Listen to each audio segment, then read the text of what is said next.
If you have a lot to say about Jon Ossoff and very little to say about Donald Trump, because he and drug his a defenseless of women. What about government servant through the mud, and he deserves it. He deserves it. The President of the United States does that on a regular basis.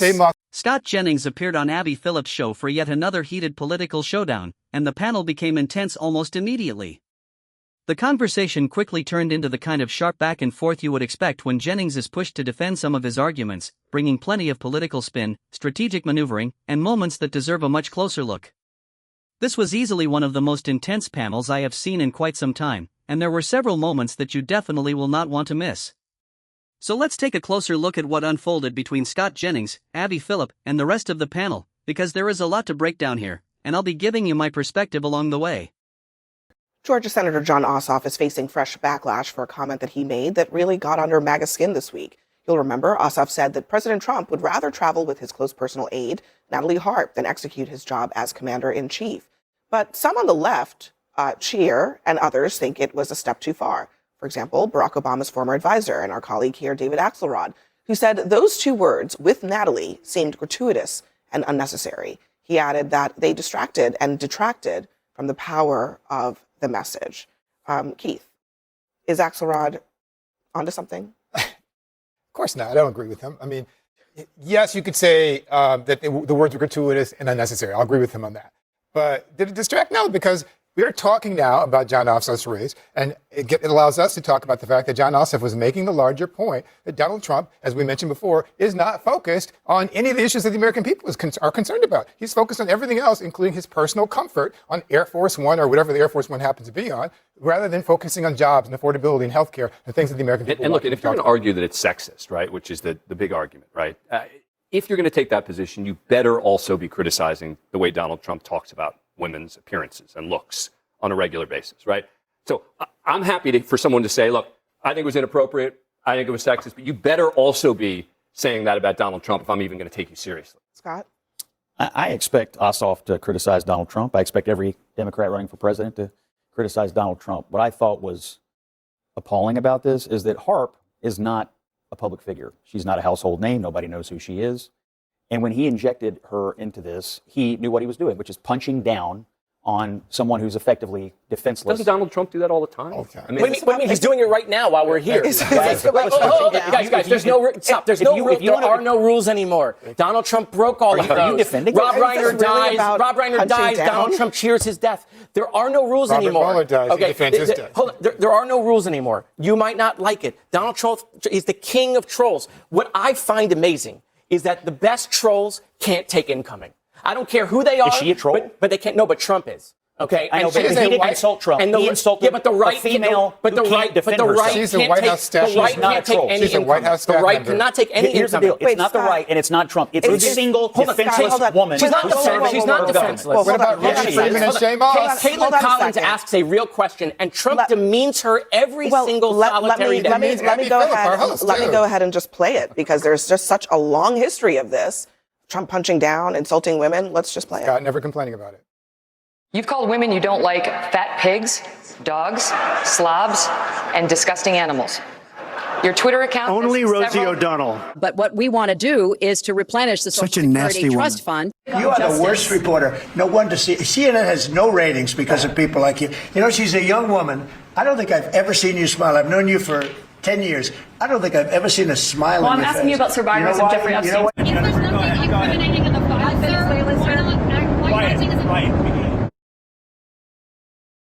Quiet, Piggy. I mean, Scott, Dan's question was pretty straightforward. If you're going to be outraged over traveling on a plane with Natalie, are you going to be outraged over all those things? I do not believe in demeaning women in any way, number one. Number two. So did the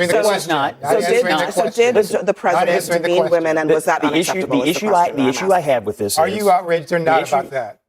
The issue I have with this is Natalie Harp is not a public figure. Nor is Ruby Freeman or Shane Moss. She has no ability to be honest. You are not answering the question. You are avoiding the question again, Scott Jennings. You continuously distracted, avoid that. By the way, you have no idea how loud this is. But Scott, listen. You have no idea how dishonest you are. It has nothing to do with Natalie. She is being a defenseless. If you want to defend her, go ahead, but I'm not going going to do? Just to be clear, hold on a second. What do you think, Lydia? Hold on a second. You're a Republican or conservative woman. Just to be clear. What do you think? You were asked a question. Hold You on a avoided second, answering Keith. it. Just to be clear, I think the idea of continually describing a 35-year-old woman as somebody who has no agency and is defenseless and is just a victim, that is She's a kind of victim of Jon demeaning to Ossoff's begin character with. assassination. But the second thing is, White House official. but the second thing is, Scott, you are so concerned about that, but you have not expressed any concern over Trump's repeated demeaning of all kinds of other women who are just simply doing their jobs. Including our host. He attacked our host here. I'm disappointed you don't remember this, but during the president's first term, you actually got into it with him on the South Lawn, and we did a show together, and I said, I don't think that's good. Okay, He you shouldn't got talk one to you example that way. because you happen and you to don't be remember. with But the bottom line is, But that's- the but fact what that you about won't defend Harp here But hold is on. What crazy about all to me. these Hold on different a examples? second. You are so good at That's turning why the I subject asked you away this, from the Scott, reality of because what you just you said, easily Scott. It's now even more decibels than it was. Abby Phillip, Keith Boykin, and Jared Moskowitz are completely justified in challenging Scott Jennings when they believe he is applying a double standard, but the bigger problem is that simply calling out hypocrisy is not always enough to change the mind of someone who has already decided that the rules should depend on who holds power. With Jennings, the argument often seems to start with defending Trump and only afterward dealing with the facts. When a Democrat does something similar, it can be described as outrageous, dangerous, or completely unacceptable, but when Donald Trump does something comparable, the standard suddenly seems to shift and another explanation is quickly brought forward. Even when Trump continues doing the same thing repeatedly, the defense often stays in place because the main goal appears to be protecting Trump rather than applying the same standard to everyone. That is where the whataboutism enters the conversation, because instead of directly addressing the criticism aimed at Trump, the discussion gets redirected towards something a Democrat supposedly did in the past. At that point, the issue is no longer really about whether Trump's actions were right or wrong, but about finding another example that can be used to change the subject. I know you're playing to your audience here, but Scott, you're still Personal avoiding the space. subject. Personal space. Hold on. Yeah, Scott, you easily could have said, Scott, you but easily you're could have avoiding the said, subject. in this very same way that I denounce what Jon Ossoff said, I also denounce all the things that Donald Trump has said. You didn't say that I tonight, literally even when just you said, were I don't believe in demeaning women. I literally will just say, said, I don't I will believe in just demeaning say, Saying, I don't believe in demeaning women, is very different from actually saying, I condemn Donald Trump for demeaning women. Those are two completely separate positions, because one is simply a broad statement about the principles you claim to support, while the other requires you to directly criticize and hold accountable someone on your own political side. not holding him to the same standard that you hold Jon Ossoff. You have a lot to say about Jon Ossoff and very little to say about Donald Trump. Because he and drug a his treatment defenseless of women. What about government servant through the mud, and he deserves it. The president of the United States does that on a regular basis to women. So she deserves government workers, and Donald Trump attacked them. What did you say about that, does she deserve it? What did you say about that, Scott? Okay, nobody is saying that, first of all, that she deserves anything. You seem to be defending But it. the only, Scott, you're the only deflecting thing that again. we are saying is that if you're going to be mad at Jon Ossoff over saying he likes to the president likes to travel with her, you should be mad about the president calling a reporter doing her job piggy. Be consistent, Scott. That's a pretty simple thing. Consistent. Not controversial. Be consistent, It's pretty Scott. simple. We gotta. It's what it takes to be a Democrat. Drag defenseless women you're through the not the mud. victim here, Scott. Drag defenseless women through the mud. You are not the victim here. You are the perpetrator of Donald Trump's fraud on the American people. So All don't try to right. pretend like I don't you're know. not. I don't know why we Yes, you are, have because to you insist sit here on and defend him every time I don't you know come why here. we have to insist on describing Natalie again, a 35-year-old woman. She's a government employee. As a defenseless She has no microphone. woman. Nor did She doesn't get to speak nor did at Ruby around. Freeman or Shane Moss.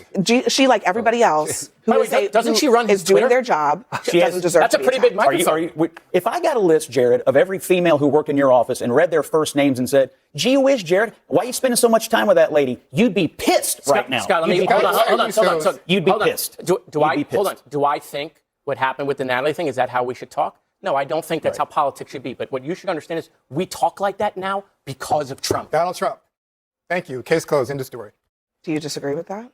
Look, No, and the American people know it. I believe you shouldn't demean women, and I don't think defenseless Unless women in Donald Trump politics does should be it. drugged through the mud. Unless That's Donald what I Trump believe. does Okay. it. Be consistent, Scott Jennings. The American people see your inconsistency. All right. Listen, I mean, President Trump, I think. Not a has negative word not- for Ossoff. What do you think? Well, Why are you trying to change the subject? listen, I'm curious. Why do you not criticize Donald Trump? Honestly, Scott, I think that if your position is that he was making an innuendo, I don't think it's good to make innuendo. But I also think it is worse to actually use insults to call women stupid, to call them piggy, to say that they are fat, whatever it is. Those things, actual, straight up, direct insults at professional women doing their jobs, I think most people think that's actually worse. I think it's, look, I said I don't believe in demeaning women. I don't know what your problem is. Didn't you work for Bill Clinton? I mean, my God, we know how Democrats treat women in the workplace. And do I defend Bill Clinton? Honestly, I have not defended him. You sit up. Scott Jennings is the master of deflection in the American people. He changed the subject here from Donald Trump to Bill Clinton because he doesn't want to talk about Donald Trump. He doesn't want to. It was pretty bad. He doesn't want to criticize his boss. It's how Democrats think of women in politics. He's Ossoff, so good at changing the subject, women in politics. but he will not criticize his good friend Donald Trump. Jon Ossoff has really done a great job of getting a lot of attention this week and stirring things up at the White House. And that's one of the, well, look, I mean, in Donald Trump's world, in Donald Trump's world, it kind of is a little bit of a standard. Well, then he's right about Donald Trump then, too. I would actually push back on Keith Boykin on one small point when he describes Scott Jennings as inconsistent. I understand what Keith is getting at, but in a strange way, Scott Jennings is remarkably consistent because his overall approach rarely changes. He repeatedly finds a way to defend Donald Trump, regardless of what Trump says or does, while holding Democrats to a completely different standard. When a Democrat says something offensive, it can suddenly become a major political controversy, but when Trump says something similar, the discussion quickly moves toward excuses, comparisons, or something a Democrat supposedly did years ago. That is the pattern, and it is exactly why simply pointing out the hypocrisy is probably not going to change his position. If Scott Jennings were approaching these debates as a truly open discussion, there would be moments when he could simply say, yes, I support many of Trump's policies, but I also believe some of the things Trump has said are wrong or completely unacceptable. He could acknowledge that something a Democrat did was offensive while also admitting that Trump's behavior was offensive, because both things can be true at the same time. Two wrongs do not suddenly become right just because they happen on opposite sides of the political aisle, and one person's offensive behavior does not cancel out someone else's offensive behavior. I also agree with Jared Moskowitz that Donald Trump deserves a large share of the responsibility for the increasingly toxic tone of political discourse in this country. Some of that hostility existed long before Trump became a major political figure, especially within Republican politics, but Trump took it to an entirely different level. The nonstop insults, personal attacks, and political hostility have become so common that it is hard to imagine how American politics returns to a point where people can strongly disagree without every debate turning into a complete mud fight. And honestly, expecting Scott Jennings to openly acknowledge that he applies a different standard to Donald Trump is probably unrealistic, because doing that would undermine the very argument he continues to make. So I want to know what you think about this exchange involving Scott Jennings, Abby Phillip, Keith Boykin, and Jared Moskowitz, while Lydia Moynihan did not really participate in this particular part of the discussion. Do you think it is acceptable for Donald Trump to say or do something that would lead to a Democrat being condemned for doing the exact same thing even once? Because one thing that should not be controversial is that Donald Trump, as president, should be held to an extremely high standard. That does not mean bad behavior from Democrats suddenly becomes acceptable, and it certainly does not mean anyone else should receive a free pass, but the president should absolutely be held responsible for his own words and actions. And if the next president happens to be a Democrat, I have a feeling Scott Jennings will suddenly become very interested in demanding that same high standard. Let me know what you think about this exchange in the comments. And if you enjoyed the breakdown, make sure to like the video and subscribe for more political commentary.